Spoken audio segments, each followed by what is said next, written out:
دوستو پاکستان میں یک رخی بیانیے کی تقویت کا عالم یہ ہے کہ ایک سرکاری مرکزی بیانیہ ہوتا ہے اور آپ اس کے خلاف کوئی ایک لفظ ایک نکتہ تک نہیں لکھ سکتے، اور لکھیں تو سرکاری آشیرواد والے زومبی نما ٹرول آپ پر حملہ آور یوں ہوتے ہیں جیسے آپ نے کوئی سنگین گناہ کر دیا ہے۔ اچھا، ان دنوں ایران بھی ویسا ہی ایک سرکاری بیانیہ ہے۔ اس وقت قومی بیانیہ یہی ہے کہ سرکار چاہے ٹرمپ کو نوبل انعام دلوانے نکل پڑے، ایک آنکھ مار کے آپ نے اپنا فائدہ نکلوانے کا جشن تو منانا ہے، مگر اندر سے امریکہ کو گالی بھی دینا ہے، اور ایرانی حکومت کے خلاف کوئی بات کہہ دے تو آپ دیکھیں کہ اس کے ساتھ ہوتا کیا ہے۔ تو بھائی ہمارا مسئلہ یہ ہے کہ ہم وہی کہتے ہیں جو ہمیں کہنا ہے، اس لیے آج ذرا جی کڑوا کر کے کچھ تلخ حقائق سن لیں۔ ابھی پرسوں کی بات ہے، فیس بک پر اچانک ایک ویڈیو سامنے آئی۔ ہمارے ایک متر ایران میں خامنہئی کی آخری رسومات میں شریک تھے اور مذہبی نعرے لگا رہے تھے۔ وہ مذہبی آدمی نہیں ہیں، ان کا تعلق بظاہر بائیں بازو سے ہے، کمیونسٹ نظریات کے حامی ہیں، مگر میں نے جب یہ منظر دیکھا کہ وہ مذہبی نعرے لگا رہے ہیں تو میں ٹھٹک گیا۔ ایک کمیونسٹ، ایک بائیں بازو کا آدمی، ایک مذہبی رہنما کے جنازے میں، اور ایک ایسی حکومت کے حق میں جس نے اپنے ملک میں کمیونسٹوں، سوشلسٹوں اور بائیں بازو کے کارکنوں کا باقاعدہ صفایا کروایا ہے۔ یہ محض ایک دلچسپ تضاد نہیں ہے، یہ ایک سنگین فکری سوال ہے، اور یہاں معاملہ ایک شخص کا نہیں ہے، یہاں معاملہ ہے ہم سب کا۔ بنیادی سوال یہ ہے کہ آخر بائیں بازو کا کوئی شخص ایک ایسی مذہبی آمریت کے ساتھ کیسے کھڑا ہو سکتا ہے جس نے اقتدار پر قبضہ مضبوط ہوتے ہی انقلاب کے لیے اپنے ہی ساتھ کھڑے ہونے والے سوشلسٹوں، کمیونسٹوں، لبرلز اور دیگر آوازوں کو جیلوں، پھانسی گھاٹوں اور اجتماعی قبروں میں پہنچا دیا۔ میں نے پاکستان میں اپنے بائیں بازو کے دوستوں سے ذکر کیا تو شکر ہے کہ ان تمام نے اس بات پر اتفاق کیا کہ ایرانی حکومت کے ساتھ کوئی بھی ہمدردی اپنے نظریے، جمہوریت اور انسانی وقار اور تکریم کے لیے ایک سنگین دھچکا ہوگی۔ مجھے کم سے کم یہ جان کر تسلی ضرور ہوئی۔ لیکن یہاں مسئلہ صرف ایک فرد کا نہیں ہے، یہ مسئلہ ہم سب کا ہے، ہر فرد کا ہے۔ سوال اس ذہنیت کا ہے جو پاکستان میں بہت عام ہے۔ اس ذہنیت کے پاس دنیا کو سمجھنے کا صرف ایک پیمانہ ہے، امریکہ کس طرف کھڑا ہے۔ اگر امریکہ کسی حکومت کے خلاف ہے تو وہ حکومت لازماً مزاحمت کی علامت ہے۔ اگر امریکہ اس کے ساتھ کھڑا ہے کسی حکومت کے تو لازم ہے کہ تمام جرائم اس حکومت پر ڈالے جائیں۔ اگر وہ حکومت کوئی مرگ بر امریکہ کا نعرہ لگا رہی ہے، امریکہ مرد آباد کہہ رہی ہے، تو پھر جیلیں، پھانسیاں، سینسرشپ اور شہریوں کے قتل بھی وہ انقلاب کا دفاع کہلائیں گے۔ معاف کیجیے، یہ سامراج دشمنی نہیں ہے، یہ سیاسی اندھا پن ہے۔ امریکہ اور اسرائیل نے ایران پر اقوام متحدہ کی سلامتی کونسل کی اجازت کے بغیر حملہ کیا، ایک آزاد ملک کی خود مختاری پامال ہوئی، شہری مارے گئے، عالمی قانون کو ایک بار پھر طاقت کے جوتے تلے روندا گیا۔ اس کی مذمت ہونا چاہیے، اور مغربی دنیا میں تقریباً تمام ہی ممالک نے خود کو اس جنگ سے دور رکھ کے یہ واضح پیغام دیا بھی ہے۔ مگر کیا امریکی حملہ ایرانی حکومت کے جرائم دھو سکتا ہے؟ کیا باہر سے گرنے والا بم اپنے ہاتھوں اپنے شہریوں کو فقط اختلاف کی وجہ سے تہہ تہہ کر دینے سے زیادہ برا جرم ہے؟ کیا علی خامنہئی کی ہلاکت ان ہزاروں ایرانیوں کو زندہ کر دیتی ہے جنہیں اسی نظام نے فقط ابھی جنوری کے احتجاج میں قتل کیا ہے؟ کیا ایران پر حملہ پچھلی 4 دہائیوں میں فقط حکومتی بیانیوں سے ہٹ کر سوچنے کی پاداش میں مارے جانے والے ہزاروں ایرانیوں کا لہو معاف کروا سکتا ہے؟ نہیں۔ بیرونی حملے عالمی قوانین یا اخلاقی پیمانوں پر جانچے جا سکتے ہیں اور ان کی مذمت کی جا سکتی ہے، لیکن اس سے ایرانی حکومت کے جرائم کیسے ختم ہو سکتے ہیں؟ یہی حکومت شام میں لاکھوں افراد کے قتل میں ملوث تھی، عراق میں انسانیت سوز تشدد کا حصہ تھی، لبنان میں خانہ جنگی کی بنیاد میں بھی تھی، یمن کی تقسیم کا شاخسانہ بھی تھی، لیکن پاکستان میں منظر عجیب ہے۔ میں نے پوری دنیا میں اتنی سلیکٹیو قسم کی حمایت اور مذمت کہیں اور نہیں دیکھی دوستو۔ کوئی اصول نہیں، کوئی ضابطہ نہیں، واحد پیمانہ ہے مسلمان اور غیر مسلم۔ کوئی مسلمان وہ بدترین ظلم کرتا رہے، مجال ہے کہ کوئی ایک جملہ بھی اس ظلم کے خلاف آپ کسی سے سنیں، اور کوئی غیر مسلم اس سے کم شدت کی بھی خلاف ورزی کرے تو پورا قبیلہ وہ میمز، تانے، دشنام اور مظلومیت لے کر آن پہنچتا ہے۔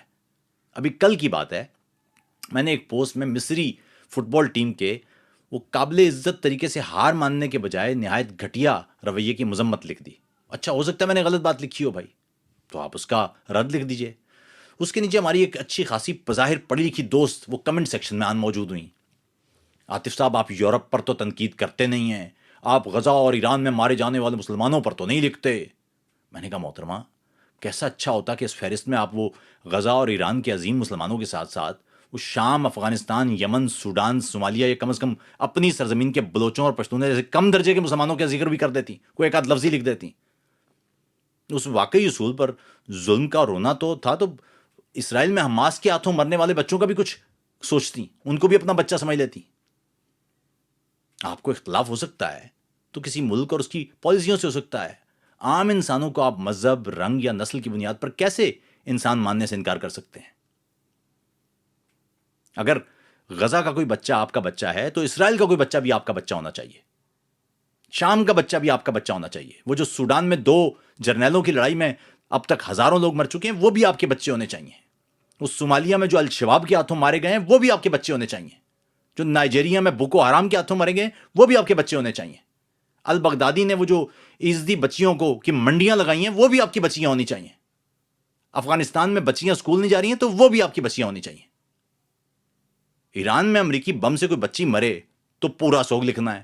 اسی ایران میں کوئی عورت اپنے جسم اور لباس پر اختیار مانگے تو اسے مغربی ایجنٹ پکارے جانے پر کوئی دکھ نہیں ہے. فلسطینی نوجوان کے ہاتھ میں پتھر دیکھنا ہے تو اسے مزاحمت لکھنا ہے.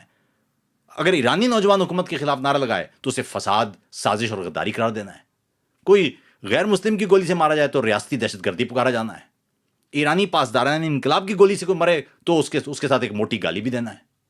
یہ اصول تو نہیں ہے, یہ تو اپنی پسند کے قاتل کا انتخاب ہے. اگر امریکہ طاقت کے بل پر ایران کو خاموش کرنا چاہتا ہے تو وہ سامراج ہے, اور اگر ایرانی حکومت طاقت کے بل بوتے پر اپنے شہریوں کو خاموش کرے تو وہ انقلاب ہے. عجیب پیمانہ ہے. اگر واشنگٹن قانون توڑے تو جرم ہے, اگر تہران قانون, عدالت و انسانی جان سے بالاتر ہو تو وہ مزاحمت ہے. بھائی اگر اصول قانون کے بجائے جس کے پاس طاقت ہے اسے تمام حق کے والا ہے تو پھر رونا کس بات کا ہے؟ ایرانی حکومت نے طاقت کا استعمال کر کے اگر ہزاروں لوگ مارے ہیں تو طاقت ہی اگر جائز ہے تو پھر امریکہ کو بھی طاقت استعمال کرنے دیں. پھر کس بنیاد پر آپ اس کو روکیں گے؟ اگر اصول یہ ہے کہ کوئی اصول نہیں ہے تو پھر تو آپ نے طاقتور کو قانون سے خود ماورا کر دیا ہے. حیرت کی بات دیکھیں کہ یہی بے اصولی تھی جس کے خلاف بائیں بازو کی پوری سیاست پیدا ہوئی تھی. بائیں بازو کا مطلب صرف امریکہ دشمنی نہیں ہے دوستو. بائیں بازو کا مطلب ہے مزدور کے ساتھ کھڑا ہونا, عورت کے ساتھ کھڑا ہونا, طالب علم کے ساتھ کھڑا ہونا, قیدی کے ساتھ کھڑا ہونا, اختلاف کرنے والے کے ساتھ کھڑا ہونا, ریاستی جبر کے خلاف کھڑا ہونا, خواہ وہ جبر واشنگٹن سے آئے, تل ابیب سے آئے, اسلام آباد سے آئے یا تہران سے آئے. لیکن جب امریکہ اور مغربی دشمنی انسانی آزادی سے بڑی ہو جائے تو سامراج دشمن شخص بھی ایک اور قسم کے سامراج کا ترجمان بن جاتا ہے. اور ایرانی حکومت کوئی معصوم مزاحمتی تحریک نہیں ہے. یہ وہ حکومت ہے جس نے 1979 کے انقلاب میں بائیں بازو, طلبہ, لبرل اور قوم پرست گروہوں کی مدد سے اقتدار حاصل کیا تھا, اور پھر اقتدار مستحکم ہوتے ہی انہی اتحادیوں کو نگلنا شروع کر دیا. 1988 میں ہزاروں سیاسی قیدی ماورائے عدالت قتل کیے گئے, اور خاص طور پر ان میں بائیں بازو کے کارکن تھے. بہت سو کو خفیہ طور پر دفن کیا گیا, خاندانوں کو قبروں تک کا نہیں بتایا گیا. اسی سال جنوری میں جب ایرانی شہری ایک بار پھر سڑکوں پر نکلے تو حکومت نے ان سے بات نہیں کی, ان پر گولیاں چلائیں, انٹرنیٹ بند کیا, لاشیں چھپائیں, اور پھر ہلاک ہونے والوں کو وہ اپنا شہید قرار دینے کی کوشش بھی کی. انسانی حقوق کے ادارے دوستو کم از کم 6000 سے زائد مظاہرین اور دیگر شہریوں کی ہلاکتیں دستاویزی طور پر شمار کر چکے ہیں, جبکہ مکمل تعداد اس سے کہیں زیادہ ہو سکتی ہے. کئی انسانی حقوق کی تنظیموں کا کہنا ہے کہ مرنے والوں کی تعداد 20,000 سے بھی زیادہ تھی, جو چند ہی دنوں کے اندر نگل گئی یہ حکومت. تو مان لیا بھائی یہ حکومت امریکہ دشمن ضرور ہے, مگر کیا امریکہ دشمنی اسے ایران دوست بنا لے گی یا ایرانی عوام کی دوست بنا دے گی؟ یہی آج کی بیٹھک کا سوال بھی, اور یہی سوال کسی فرد سے نہیں ہم سب سے ہے. کیا ہمارا اصول ظلم کے خلاف کھڑے ہونے کا ہے یا صرف اس ظلم کے مخالف کھڑے ہونے کا ہے جو ہمارا ناپسندیدہ ملک کرتا ہے؟ یادداشت کی کمزوری اور مطالعے سے دوری یہ 2 قومی المیاں ہیں دوستو.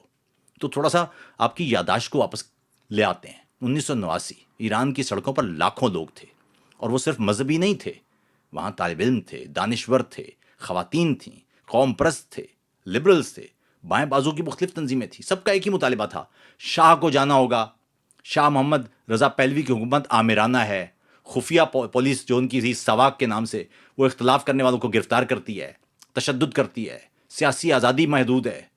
تو سوال یہ ہے کہ ایران میں اس وقت کون سا نقطہ ہے جو ملائیت زدہ ایران میں اس وقت نہیں ہے؟ آج بھی ویسے ہی لوگ گرفتار ہو رہے ہیں، آج بھی وہ ایک خاص پولیس ہے جو دوپٹہ نہ کرنے پہ بچیوں کو مار دیتی ہے۔ ابھی 2 سال پہلے مہسا امینی، اس بچی کو صرف ٹھیک سے کپڑے نہ پہننے کے الزام پر مار دیا گیا۔ جب انقلاب آیا تو بہت سے لوگوں نے اسے آزادی کی نوید سمجھا، لیکن تاریخ کبھی کبھی عجیب مذاق کرتی ہے، بلکہ اکثر کرتی ہے۔ لوگ جس آمریت کو گراتے ہیں کبھی کبھی اس سے زیادہ طاقتور اور بدصورت آمریت ان کے حصے میں آ جاتی ہے۔ آیت اللہ خامنئی، جو خمینی ہیں، آیت اللہ خمینی، روح اللہ خمینی، وہ پیرس سے ایران آئے تھے۔ لاکھوں لوگوں نے ان کا استقبال کیا تھا۔ چند ہی برسوں میں انقلاب کے جو اتحادی تھے وہ ایک ایک کر کے غائب ہونے لگے، اخبارات بند ہوئے، سیاسی جماعتیں بند، پھر یونیورسٹیاں ختم، پھر عدالتیں وہ انقلاب کی تابع ہو گئیں، اور پھر باری آئی ان لوگوں کی جنہوں نے انقلاب کامیاب کرایا تھا۔ تودا پارٹی، فدائیان خلق، مجاہدین خلق، قوم پرست، لبرل، سیکولر، سب کو ایک ہی پیغام ملا: یا ہمارے ساتھ رہو یا زندہ مت رہو۔ یہاں ایک لمحے کو آپ دوستو روک کے سوچئے، جس حکومت کے حق میں آج پاکستان کے بعض بائیں بازو کے لوگ وہ یا دیگر لوگ وہ انسانی حقوق کا نعرہ لگا کے کھڑے ہیں، کئی ہمارے جمہوریت پسند دوست اس حکومت کے حق میں ہیں، اسی حکومت نے اقتدار سنبھالتے ہی سب سے پہلے بائیں بازو کے لوگوں کو اور جمہوریت پسندوں کو مارا ہے، جمہوریت کا نام لینے والوں کو اٹھایا ہے، تشدد کا نشانہ بنایا، پھانسیاں دی ہیں، اور ہزاروں کو ہمیشہ کے لیے خاموش کیا ہے۔ صرف اقتدار کا استحکام نہیں تھا، یہ ایک نئے ایران کی تعمیر تھی، ایسا ایران جہاں صرف ایک آواز باقی رہنا تھی، حکومت کی آواز، اور جب کسی ریاست کو اپنے وجود کے لیے ہر مخالف آواز ختم کرنا پڑے تو وہ مضبوط نہیں ہوتی، وہ اپنے عوام سے خوفزدہ ہوتی ہے۔ 1988 میں یہ بدترین شکل میں یہ پورا معاملہ سامنے آیا تھا۔ ہزاروں سیاسی قیدی جو پہلے جیلوں میں تھے، مختصر اور انتہائی غیر شفاف عدالتی کارروائیاں کر کے ان کو پھانسی دی گئی۔ بہت سے خاندانوں کو آج تک معلوم نہیں ہے کہ ان کے پیارے کس قبر میں دفن ہیں۔ بہت سی ماؤں نے اپنے بیٹوں کی قبریں بھی نہیں دیکھی ہیں، اور افسوس کی بات یہ ہے کہ سب کچھ کسی غیر ملکی حملہ آور نے نہیں کیا تھا، یہ سب کچھ ایرانی ریاست نے اپنے شہریوں کے ساتھ کیا تھا، صرف اختلاف کرنے پر۔ تو پھر سوال یہ ہے کہ اگر ایک حکومت اپنے مخالفین کو زندہ رہنے کا حق بھی نہیں دے سکتی، اگر وہ صحافی، طالب علم، عورت، مزدور، استاد، شاعر سب سے ڈرے، تو کیا صرف امریکہ کی مخالفت اسے آزادی کی علامت بنا سکتی ہے؟ یا پھر ہم نے مزاحمت کا مطلب ہی بدل دیا ہے؟ دوستو تقریباً نصف صدی گزر چکی ہے، 2 نسلیں پیدا ہوئی ہیں اس دوران، 2 نسلیں جوان ہوئی ہیں، زبردست حکومتی پروپیگنڈا، مخالف آوازوں کا خاتمہ، انتہائی متعصب قسم کا نصاب۔ وہ نصاب پڑھنے کے باوجود اگر حکومت اختلاف اور انسانی حقوق اور آزادی کا نعرہ برداشت کرنے کو تیار نہیں ہے، اور اگر آج بھی حکومت سے اختلاف خدا سے اختلاف ہے، حکومت پر تنقید انقلاب سے غداری ہے، ولی فقیہ سے اختلاف اسلام سے بغاوت ہے، تو سوچیے اگر کسی حکومت کو 50 سال تک اپنے بچوں کو یہی پڑھانا پڑے، پھر بھی وہ احتجاج سے ڈرے، ہر طالب علم سے ڈرے، صحافی سے ڈرے، عورت کے بالوں سے ڈرے، نعرے سے ڈرے، تو پھر وہ کس نظام کی نمائندہ ہے؟ کیا ایسا نظام کسی بھی مہذب انسان کے لیے قابل قبول ہو سکتا ہے؟ طاقتور حکومتیں شہریوں سے نہیں ڈرتی، کمزور حکومتیں ڈرتی ہیں۔ جو حکومت اپنے عوام سے ڈرے وہ آخر کار اپنے عوام پر ہی بندوق اٹھا لیتی ہے۔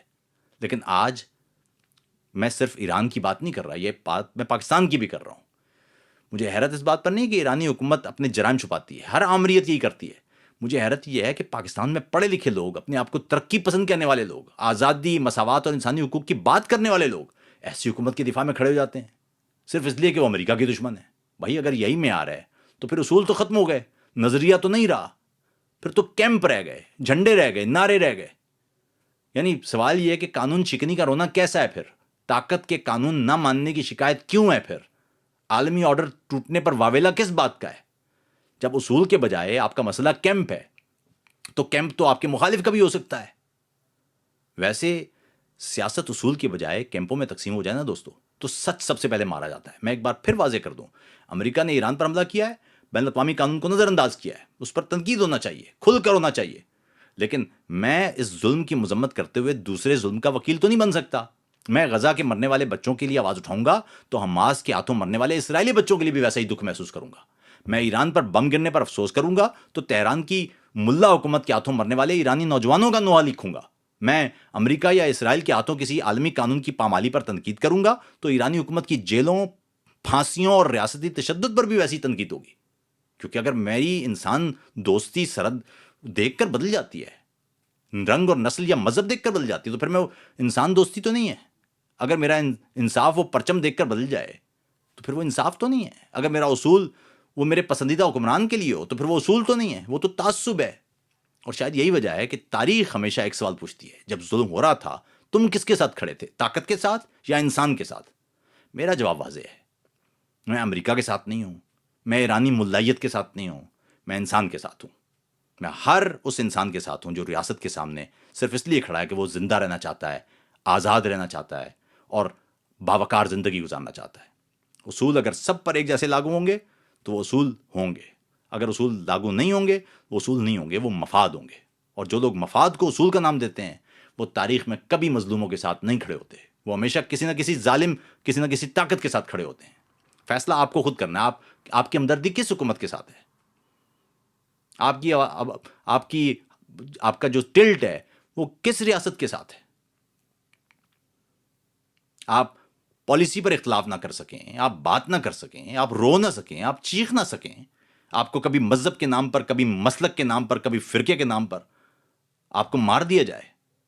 آپ ایسی ریاست یا ایسی حکومت کے ساتھ کیسے کھڑے ہو سکتے ہیں؟ اور پھر آپ کو یہ بھی فیصلہ کرنا ہے کہ آپ کسی ریاست کے ساتھ کھڑے ہوں گے یا انسان کے ساتھ کھڑے ہوں گے. ایرانی ملا رجیم کے جو مظالم ہیں وہ ہم سب کے سامنے ہیں. پچھلے 50 سال میں کوئی مخالف آواز وہاں موجود نہیں ہے. تو سوال یہ ہے دوستو کہ اگر آپ آج بھی وہ امریکہ دشمنی میں اس کے ساتھ کھڑے ہیں تو صاحب پھر اصول کوئی نہیں ہے. پھر آپ مفاد پرست لوگ ہیں اور آپ وقتی نعرے لگا رہے ہیں. دکھ محسوس کرنا ہے تو ہر انسان کا دکھ محسوس کریں، اور سب سے پہلے اس کی آغاز اپنے ملک سے کریں. آپ کے بلوچ، آپ کے پشتون، آپ کے کشمیری، آپ کے گلگت بلتستان کے لوگ، آپ کے سندھی، آپ کے مہاجر، آپ کے پنجابی، آپ کے سرائکی، یہاں جرم ہوتا ہے، یہاں ظلم ہوتا ہے تو سب سے پہلے اس کے لیے کھڑے ہوں تاکہ ایک اصول بنے. یہ نہیں ہو سکتا کہ میری پارٹی کا آدمی ہے تو اس کا جرم جائز ہو جائے گا، یا میرے پسند کا جرنیل ہے تو اس کا جرم جائز ہو جائے گا. جب تک آپ اس مفاد پرستی کے ساتھ ہیں اور اصول کے ساتھ نہیں ہیں، آپ کے بولنے یا نہ بولنے سے کوئی فرق نہیں پڑتا. اپنا خیال رکھیے گا. آداب.